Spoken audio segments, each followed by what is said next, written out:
What's good, Regis recipients? How are y'all doing today? I want to thank y'all for tuning in to another episode of Regis Reflections. Y'all already know each and every episode we have a different athlete on the podcast. And this week we got my dog Daelen. Say what's up to the people, Daelen. What's up, bro? Uh, how you doing? How you doing? How's your mental health on a scale of 1 to 10 right now? With 10 being Mm. the Right now, dude, I would say it's probably at an eight. Probably at an eight. grade? I'm doing pretty well right now. Okay, But okay, okay, okay. Hey, so I noticed, before we get dive into the episode, I know we were talking earlier. You're a big OKC fan, so go ahead. yep, Are you? a dub, bro, a dub. Yeah. So basically, I got Shea as the most aura since MJ, an NBA player. He's tough. If you say anything else, you're wrong. He's just tough. Like I don't know what else.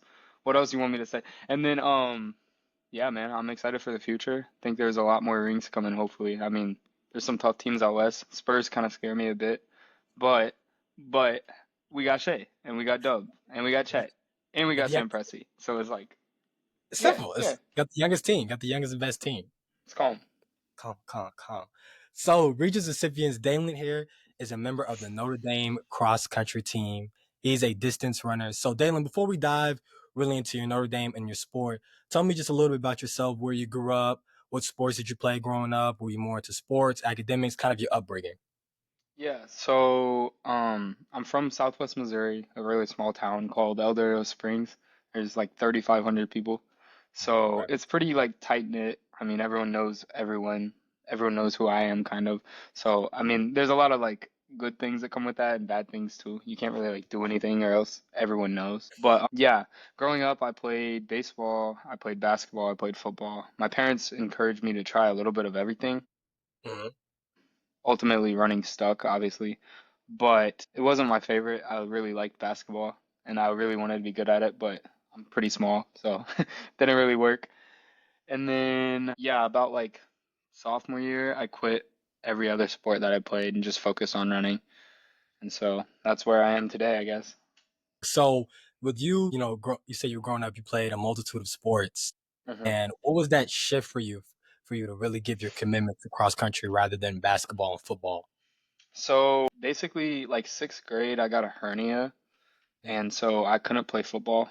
And so I was like, I don't know. I was kind of trying to figure out what to do for the fall because I am pretty active and I wanted to do something. And the middle school cross country coach had heard that I ran a fast mile and like the like PE mile or something. And he was like, "Hey, you should come out for cross country.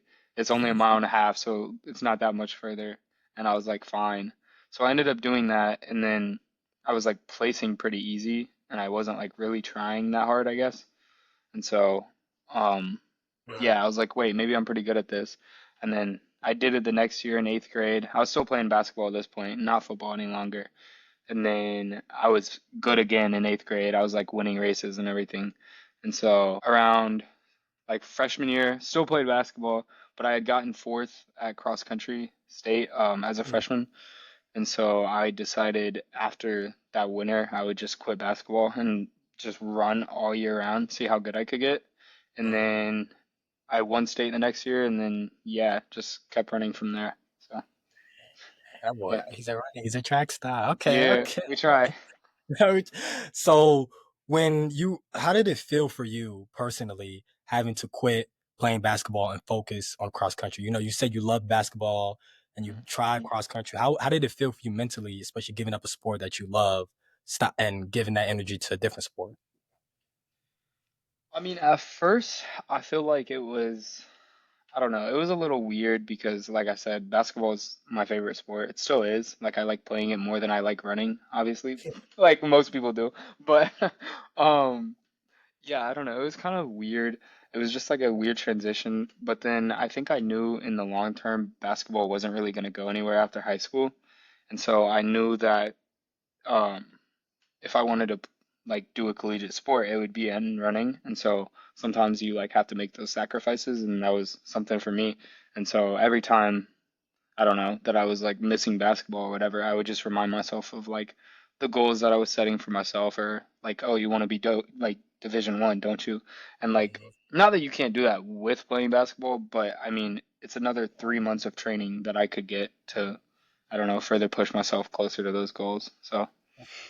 I see. So when on the topic of training, when you're playing football, football pads on, you're outside, basketball, hoop shoes, and everything like that, and now you switch to cross country. How did your training kind of shift for you from basketball and football to cross country, and how did you handle that shift in training? Yeah, so I mean the thing with running was like in high school my coach wasn't running me a lot really. So it was really just like easy runs and then obviously workouts or whatever. But it's different from basketball in the sense like it's just totally different from every sport actually. I mean you kind of just gotta like go out and put the miles in and like you'll see yourself get better. But I do like it because I feel like the progress in the beginning at least is a lot more rapid than those other sports. Like Hmm. if you're a non-runner and you run for a month, you're going to be significantly better than you were the month before. Whereas I feel like even if you do that with like a sport like basketball or something, if you're bad, you may not be as bad, but you're not gonna like see that crazy growth. Like, I don't know. It was pretty cool at first to just see like the leaps I could make every year, and that was kind of what was like driving me for a while, especially in high school, because it was like, okay, I got fourth at state as a freshman, so it was like the next goal was to do better than that or even win, and then I won, so then the next goal was just be faster and be faster and be faster. And so, I mean, that's still kind of how it is today. But there's not like aspects of your game that you improve, like in basketball or something like that. Like you don't improve aspects, you just improve overall, I guess, if that makes sense, which is That kind of makes cool. Oh, that's interesting. That's interesting. So, how did you feel? You mentioned freshman year you placed fourth, and then you're saying now I want to win state, and you won that. What was kind of your mentality after getting fourth place? Were you hurt? Were you excited for yourself, or were you hungry for more, which ultimately helped you win first place in that following year? Yeah, so I mean, at this point, I was still kind of like just into running a little bit. I mean, Mhm. I was like really talented, which was cool, but my coach always challenged me to work a little harder because I was like placing pretty well with like very minimal effort, I guess. But yeah, I mean, it kind of opened my eyes because I got fourth, which was way higher than I was expected to. I was like the highest placing freshman, whatever else. Mhm. And the only guys that beat me had like been there, done that. They were juniors, I think, all of them. But yeah, I mean, I was pretty small, but I always like believed in myself and I was like, okay, well, I got fourth and I was like, these guys are at that point 40 seconds faster than me. So I was like, I know I'm gonna have to take a big leap or whatever. But then I don't know. I don't even know where it clicked because it was like a weird, like I really don't, like I didn't play super well at state track, really. I got fourth and sixth. And then I guess over the summer it was just something like lit and I was like, okay, I'm running a little more. And then I started gaining confidence. And then my first race my sophomore year was kind of where like things clicked because I like won and I beat a bunch of guys that I wasn't supposed to beat, ran pretty fast. And that's when I was like, okay, now you're gonna win. Like go for the win this year, not just like third or second because all those guys returned, obviously. So I was like a little worried about that.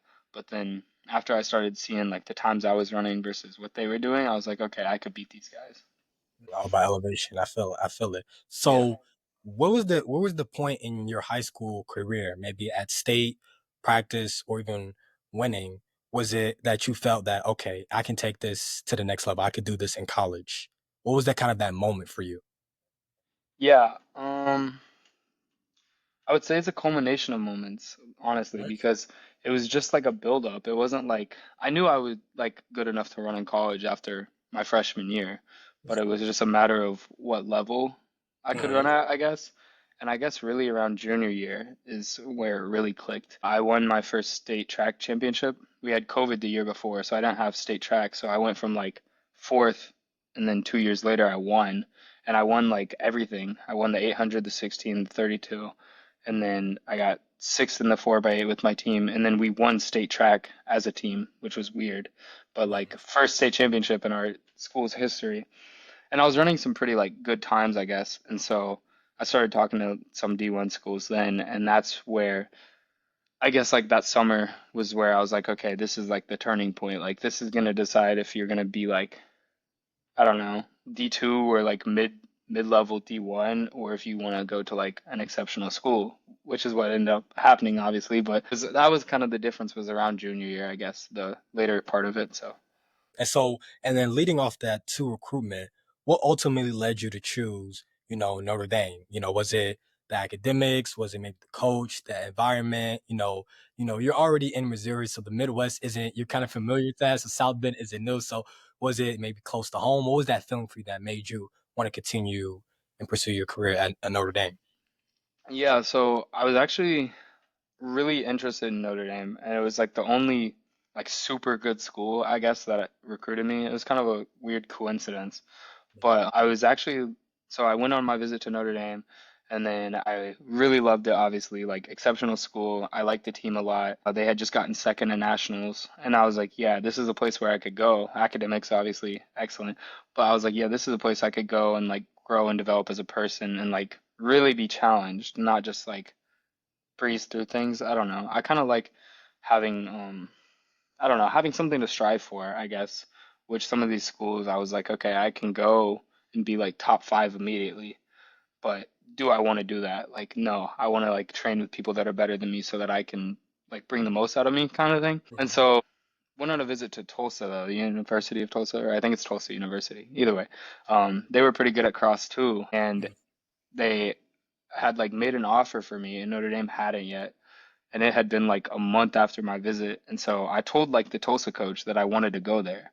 And Mhm. so he was like, okay, let me get like your official offer back to you. I'll have it tomorrow. So tomorrow rolls around and the Notre Dame coach calls me after I hadn't heard from him for like 3 weeks. And he's like, hey, I got an offer for you. And it was pretty good. And I was like, I can't really like refuse this, like Notre Dame or Tulsa, like which one's better? So I was like, I had to kind of text the Tulsa coach and be like, hey, like the Notre Dame coach just made me an offer that I literally like would feel so stupid if I refused. So I was like, that's where I'm gonna go. And then yeah, committed, and then yeah, it was all uphill from there, I guess. The rest is history. The rest is history. So I Yeah. stay down. So how was that transition for you? You and I both know from like high school sports to collegiate sports, no matter what sport, there is a big gap and there's a big difference.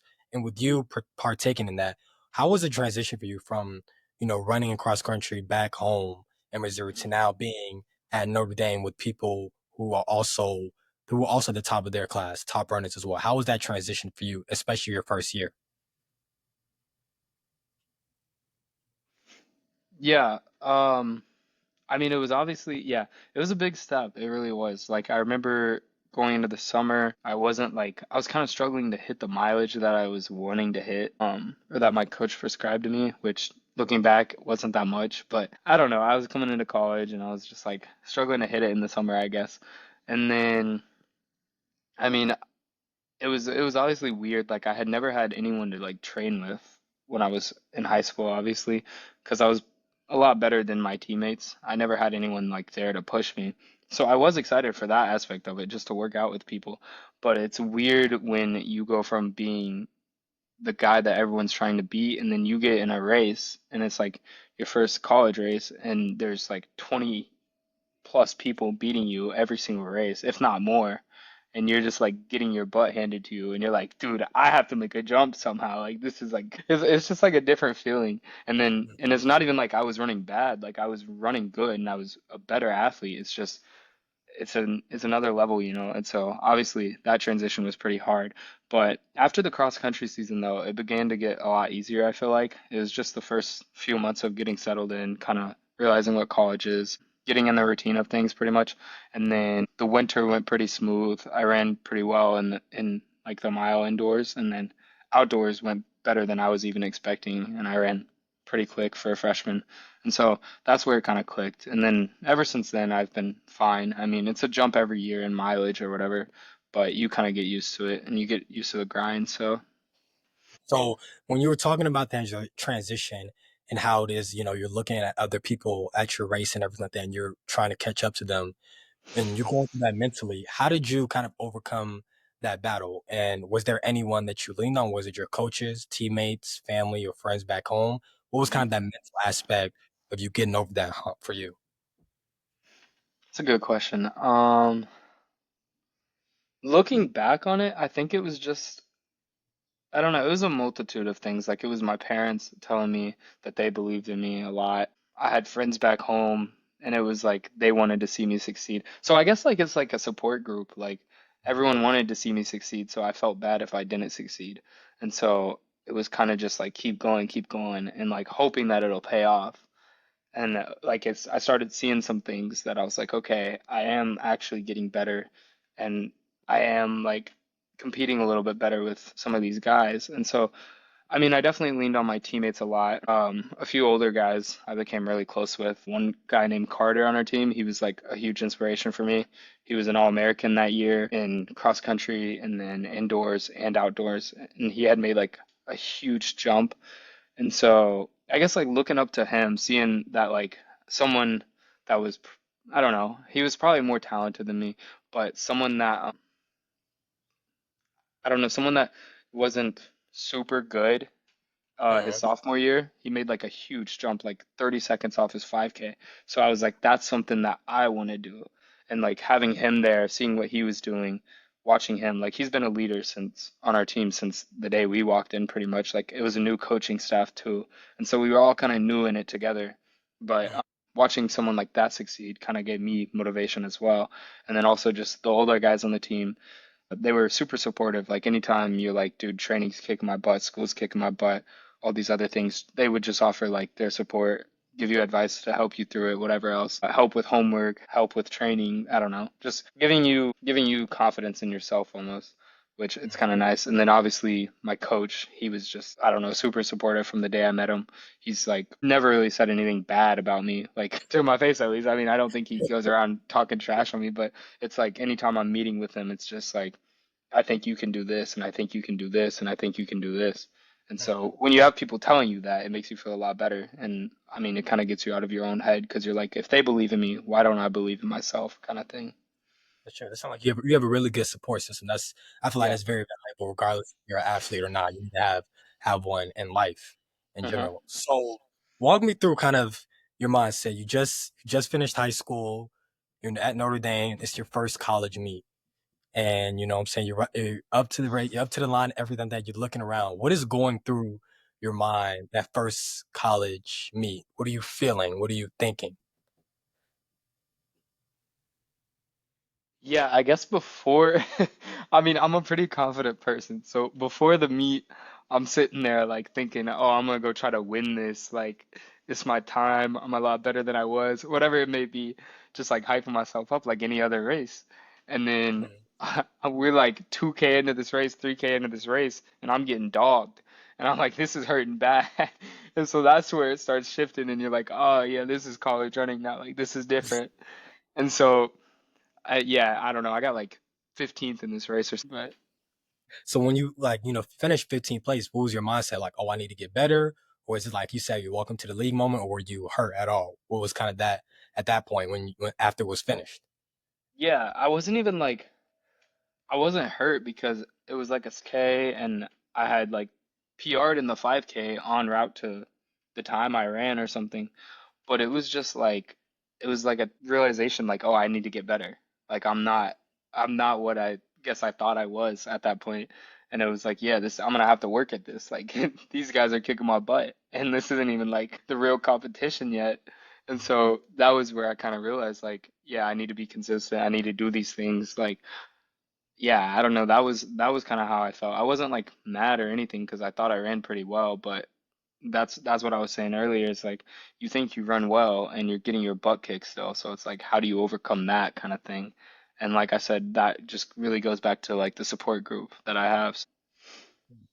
So when you said that, now you didn't face the real competition, now you're facing the real competition, for example, you're now in NCAA tournament. How Mhm. does your mindset shift, either preparing for a race mentally and physically? What is kind of the aspect for your journey? Yeah, so I guess my first NCAA meet was actually last cross, but before that, I was running at the regional meet, which is like a pretty big deal, I guess. I made Mhm. that freshman year, got tripped up, didn't finish the race really well. I was pretty upset. I mean, I wasn't gonna make it to nationals if I'm being honest, but I thought Mhm. I could, I don't know, run. I was just disappointed with the circumstance, really. So then I was like, next year's my year. I'm gonna come back better. Time to make that national meet. And so I had a setback in cross country because I had appendicitis, got surgery. That season was a wash. Just did not run well. Trying to recover from that was pretty difficult, like mid-season. Yeah. Then like outdoor went pretty well again, indoor went well, and then towards the latter end of like outdoors, I got like a foot injury and I got like pretty sick, and it was just a whole culmination of things. And so I pulled up to the regional meet like I don't know, I had just cross trained for 2 weeks before that. Knew I was gonna get my butt kicked. Did. And then so that was like another setback. And so that was really annoying. And so I guess it's just like a way, I don't know, with running you have to have like a short memory. I mean, it's that way with every sport too, probably. But the more you kind of dwell on the things that are happening, like, or the bad things that are happening, the worse it really gets, and you can kind of dig yourself in a hole. And so I think just like, I don't know, getting over it, learning from it, seeing what you can do better, and knowing that like sometimes it's not like a fitness issue. Sometimes you just don't have it. Sometimes you don't feel good. Or like, yeah, and I mean sometimes you just gotta go out, do what you can with how you're feeling on that day. And going back to your question, like I guess that's how kind of the NCAA meet was for me first. Like it was cross country. It was like early in the morning. It was cold. It was, I don't know, windy. It was in Wisconsin, so it wasn't like a fun place to be, I guess. It was just a whole culmination of things, and you just gotta like find a way to bring yourself a little bit of joy and like keep the mood up before you go, just bring good vibes. And then during the race, you're just out there kind of trying to react to things, and then you're also reacting to how you feel. But that's the one thing our coach preaches to us is it doesn't really matter how you feel. He says get to this point in the race and then worry about how you feel. And he's like, even then, when you're feeling bad, you can't just like miss by a wide margin because you're feeling bad. And he's like, there's a window you should have. And if you feel bad, maybe it's you run 10 seconds slower than normal in a cross country meet or something. But he was like, you got to be within that 10 seconds. You can't be 3 minutes off, which is what I really struggled with as a freshman, was just that kind of sort of consistency. Like if I was having a bad day, I was having a really bad day. And so now I've realized that like maturing in the sport is sometimes, like I said, you just don't feel that good, but you can't miss like that. You gotta stay within that range that you know you are, regardless of how you feel. And so that's kind of what I think championship racing is like we have to run rounds for the 1500, so you're running the second day or third day on pretty tired legs. And so you just gotta like remind yourself that it really does not matter how you feel. You have to line up, you have to compete regardless. And also reminding yourself that other people feel the same way you do is like pretty big too, because it's like it's that mental battle between you and them as well. Like you know they're feeling bad too, so Exactly. So it's like you still have to show up at the end of the day. yeah, exactly. And I mean, if someone just you both feel bad, someone wants it more, they're gonna beat you. Like that's just how it is. And Kind of so silly. I like that. yeah, it's like I mean everyone feels bad, so it's kind of just staying out of your head and just competing, seeing what happens. Yeah. That's interesting. Yeah, I haven't heard that perspective, so it's interesting to hear, especially from a runner's point of view. So Mhm. you touched briefly about how you in the past, as your time in Notre Dame, you dealt with sickness and you dealt with injuries throughout the season, mid-season, everything like that. So kind of walk me through, you know, what were you going through mentally when all of that was happening to you, back to back? Were you questioning guys saying, why me? If you were ever going to get out of it, or you questioning if I'm staying in the sport? Walk me through the mental aspect of all of those injuries and how you were able to overcome and see the light. Yeah, so I guess that first setback would just go back to the outdoor regional meet my freshman year. I wasn't hurt or anything, just got tripped. That was really frustrating. But I was like, there's not much I can really do about it right now. And I mean, I was ready to go home anyways, so I wasn't like super upset or whatever. I wanted to see my mom, just be home, whatever. So, and I was a freshman. I'd made it further than I was supposed to. Cool, right? And then sophomore year, the appendicitis thing happened. I was like feeling pretty fit. I had like done a summer in Rome and I was just like clicking off miles and everything. And it wasn't bad at first because I was like, okay, I'm only gonna be out a week. Like, whatever, that's fine. And then I just like ran my first cross country race, ran so bad, and I was like, dude, this sucks. Like, I'm so unfit right now. And so yeah, I don't even know. Like I kind of just kept going and then I was ready for the season to be over at that point. I was just like I didn't even go to fall camp with my team or whatever. I just needed like I told my coach I was like I'm done with cross country. Like I just need a reset. So I took like time off and then just reset, started training for indoor, which I'm better at track than I am cross country. So I was like ready to rock a indoor track season. and I was like getting really fit, and I did get really fit, and I broke four for the first time in the mile, so that was pretty cool. So that really carried over into outdoors, and I had that momentum, and I was running super well till about April, and then all these things started kind of going downhill, which is obviously pretty frustrating. And so in those times, that's like the times that I kind of lean on my coach or lean on my teammates, whatever it may be. Yeah, and so that was obviously pretty frustrating. And then ended up running really bad at regionals. I was like crying after the meet. I called my mom, like crying tears of frustration because I was like, dude, this is just so annoying. Like this has happened twice now, or three times at this point, like just different things ruining a season. And it's like you work so hard for 6 months and you work so hard for like these select moments, and it's like so little time in your life in the grand scheme of things. Like I'm training so hard for 4 minutes that I need to be good, you know? And so, Mm, yeah, it was pretty frustrating. And so, like I said, you just gotta like refocus as quickly as you can and just try to like ignore things and just like let it fuel you. And so even like now, like I've been healthy all year. I ran pretty good in cross country, had a really good indoor season, and then like I made the second round of regionals this year, which was further than I'd ever gotten, but I thought I was supposed to make the national meet, had another little like just bad race, whatever. So yeah, it's I don't know, it's you gotta try to find positives when things like that are happening. And so sometimes it's hard, but I mean, like I said, it's just about having the people that are around you to support you, just relying on them, and then still just like letting it fuel you for the next year. Like, now I'm like, I don't know, I'm doing little things differently than I was before because I'm tired of like missing the national meet. It's like this has happened three times where I've had a setback at regionals. And so that's pretty aggravating. And so now it's like looking back on that and being like, I don't want that to happen again.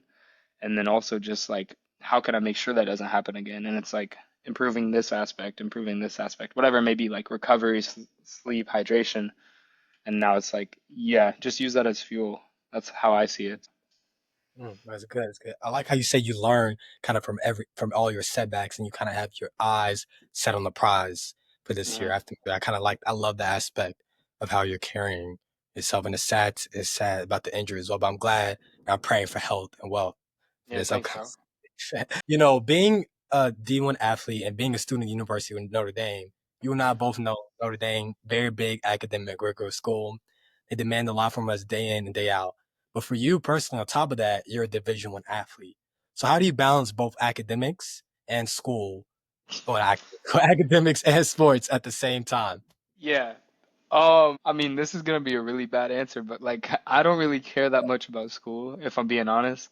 Like, I mean, I feel I care a little bit, but like, not to the extent of, oh, I need A's, or like, not to it. the extent of like, I'm gonna stay up late studying till 4 a.m. Like, no, I'm not doing that. I have a 10-mile run tomorrow. Like, I'm not staying up till 4 a.m. and feeling terrible.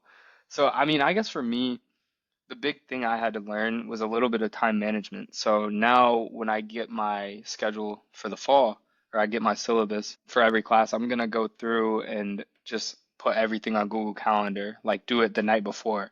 Or if it's an essay, I like put calendar slots in or like little tasks. You can set tasks, and that's what I Mhm. do. I set the little tasks so that I remember the night before, like, oh, I need to do this assignment and this assignment.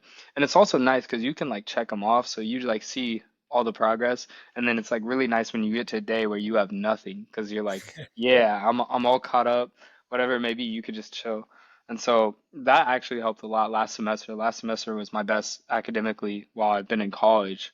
And so that was kind of what I did was just set these little like tasks, and it really helped me. So I think I'm gonna do that again. So All right, I'm gonna try that. I don't use Google yeah. Calendar, so I'm gonna see what it's. I usually try and memorize our brand, but it don't work. It doesn't. No, It doesn't. I used to do the same thing, and I thought I was so good at it, and it was just like it really does help though, because I mean you can just do it all in a day, go through, put everything in, um, just the night before, and then you get like little reminders like, oh, I have to do this, and you just yeah, you see what you got to do day by day. It makes it really easy, I think. And I mean, I'm in Mendoza, so it's not like I'm in, yeah, I'm not an engineer or anything, so it's not it's not that hard anyways, but yeah. So, kind of, walk me through what is kind of your, I'll say your pregame. What do you do the night before a meet? And then up to the meet or the match, what do you do before then? Maybe snacks, stretching, meditation. What is your kind of go-to method? Yeah, so the night before is usually a hot bath. I hate ice baths. So, I mean, the people like coach gets mad at me, I think, because apparently hot baths aren't good for you, I guess, the night before, but I don't really care. It feels good. So, I do it. So, I take a hot bath and then I try to get in bed pretty early, get like 9 hours of sleep, whatever it may be. And then depending on the race and the season, races are at different times. Like if we have a morning race in cross country, I mean, obviously you may lose a little bit of sleep, but I just wake up, get some coffee, get some breakfast, and then like you're usually gonna go warm up for a race. But say my race is at like 3 p.m. or something, I'm gonna wake up, well, I'm just gonna like go get some breakfast at the hotel, get some coffee, whatever it may be, walk around a little bit, just like shake out your legs so you're not feeling stiff, and then go back to the hotel, usually just chill for a bit. And then 4 hours out, we do a shakeout run. So it's just like a 10-minute run. I usually get a mile and a half or something just to like wake up your legs a little bit. And then after my shakeout, this is where the routine truly starts. So after the shakeout, I like to shower. I like to put cologne on my jersey, make the jersey smell good. Pack my bag, pack everything I need, pack my spikes, and then Mhm. maybe roll out, put my legs up, something like that, something recovery. And then we usually leave 2 hours out. So I grab a coffee right before we leave, have that up until the hour before. And then an hour before is when we start our warm up. So I finish my coffee by then, keep hydrating, whatever it may be. So I also blast music the whole time, like the whole day of the race. It's usually like super chill until like 3 hours out because I don't like to like work myself up too much. I feel like I've had races where I've been too pumped and I don't know, it's not good. I run worse when I'm like that. And so then I listen to like, yeah, as the day gets closer to the race, the intensity of the music kind of goes up. Warm up with music, and then it's like lock in mode. I do some box breathing. I don't know if you know what that is. It's like you breathe in for 4 seconds deep, hold for 4 seconds, and then exhale for 4 seconds. It like just calms me down a little bit because I get pretty anxious, I feel like, before races. Mhm. Yeah, just try to stay cool, stay loose. It's easy when you have teammates with you because you guys are just like joking around or whatever, just having fun. And then it's just like, I don't know, it's easier doing anything in a team, I feel like, than by yourself. But when you're by yourself, you really just gotta try to stay out of your head. Maybe use some mantras like my big one in indoor was like just believe, believe, believe, like just telling myself that I could do it. And that helped a lot actually, because you kind of like you just got to say it over and over though, and eventually you start to believe it or believe in yourself. And so my whole thing was like believe that you can do this. And I mean, you have these like little thoughts of doubt, like, oh, am I gonna feel good today? Or am I really good enough to be here? Or like things are gonna go wrong. You have these little things that you think may go wrong, and so you gotta find a way of talking yourself out of that and just refocusing and yeah, just being in the moment. But once the race goes off, like all anxiety kind of leaves. It's kind of nice. So they like shoot the gun and everything just like you just feel free. You're like just out there doing your thing, you know? So it's different once the gun goes off, but it's pretty cool. Huh. So then after the race, what do you do for recovery after the race? Are you hydrating, eating, laughing with teammates, or does it depend on the on your mood? Depends on the mood, depends on how the race goes too. Like I mean if I have a bad race, I'm not talking to anyone. I'm walking off the track, walking off the course. I'm going. I'm out. I'm gone. Like I mean I still I just sit there, don't talk, go on my little cool down, pout for a little bit by myself, and then I'll go back and like talk to everyone about how the race went or whatever. Um yeah, I get pretty upset when I do really bad, but if I like run pretty good, it's like I'm joking with my teammates. I'm like, I don't know. Everyone's super supportive, so we're all congratulating each other on the race, whatever that may be. Talking to coach, so I talk to coach after every race, regardless. That's the one guy I gotta talk to. And then, yeah, after that, usually change out of your spikes because we race in spikes or whatever. Which are just like shoes to run fast in, pretty much. They're different from trainers or whatever. So change out of the spikes into some trainers, go on, I don't know, 3 mile cooldown, maybe more if we need more mileage, less if you don't, whatever it may be. It varies. Go on a little cooldown run and then, yeah, just kind of chill. I mean, you can stretch if you want, roll out. I use the massage gun a good bit, I feel like, and the Normatecs, like the Normatec boots, those are really nice after the race. And then I also see my trainer, like if I have a race the next day or whatever, or maybe 2 days after, I'm seeing my trainer after the race. She gets me right. So get scraped or something like that, just like keep the legs as loose as you can. So it's important to take care of your body. And then yeah, obviously just like pounding water, maybe eating a little snack after. So yeah, there's these little just like things you have to do, but it's nothing crazy. I mean, you get used to it, and then it's like you build a routine of it, so it's kind of nice. That's true. That's true. I like that. A routine is necessary. Yeah, it So is. for you personally, what is your future with cross country? Do you want to take it to the next level, possibly look track and field in the Olympics, or you want to more? I know you say you didn't like school, but you got that Mendoza degree, and that Yeah. that whole. Would you lean more towards that? What is kind of your viewpoint, your vision for your future? Yeah, so I'm looking to take a big leap this year, really, because Mhm. I do want to like continue running after college.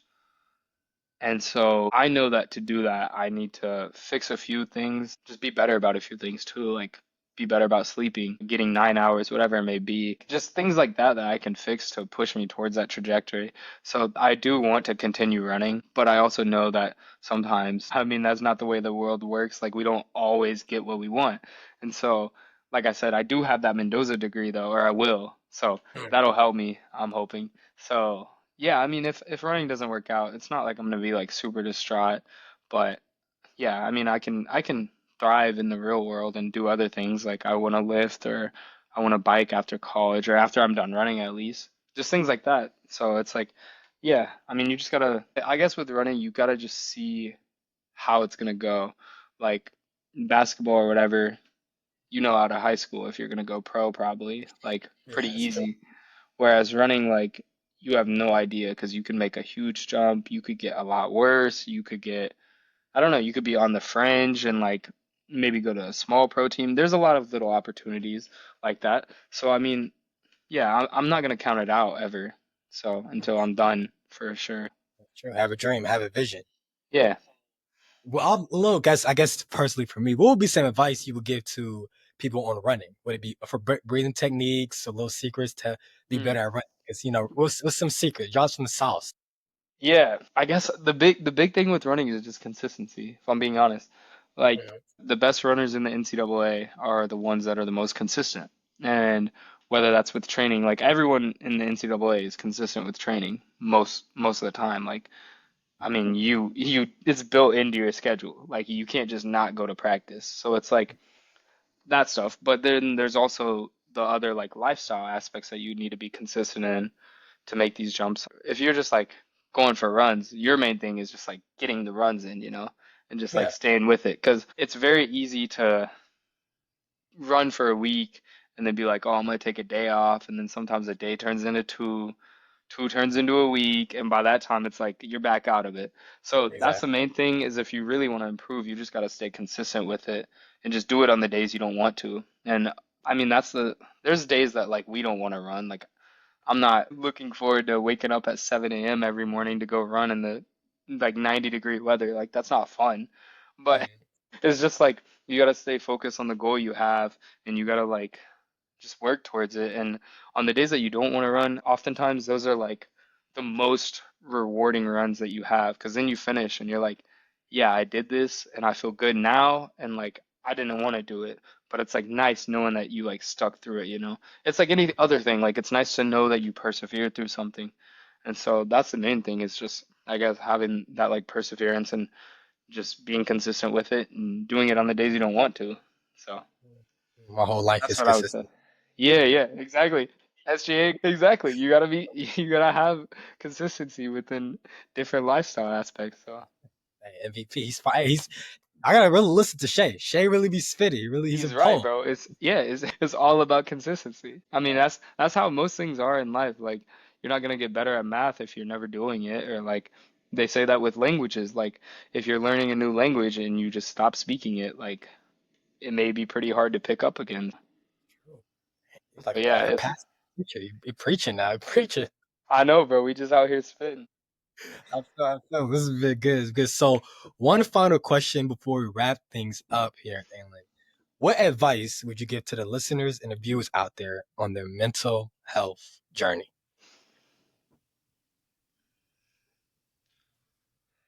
I guess the biggest advice I would give is to not be too scared to like ask someone for help or to like talk to someone about what you're going through most of the time.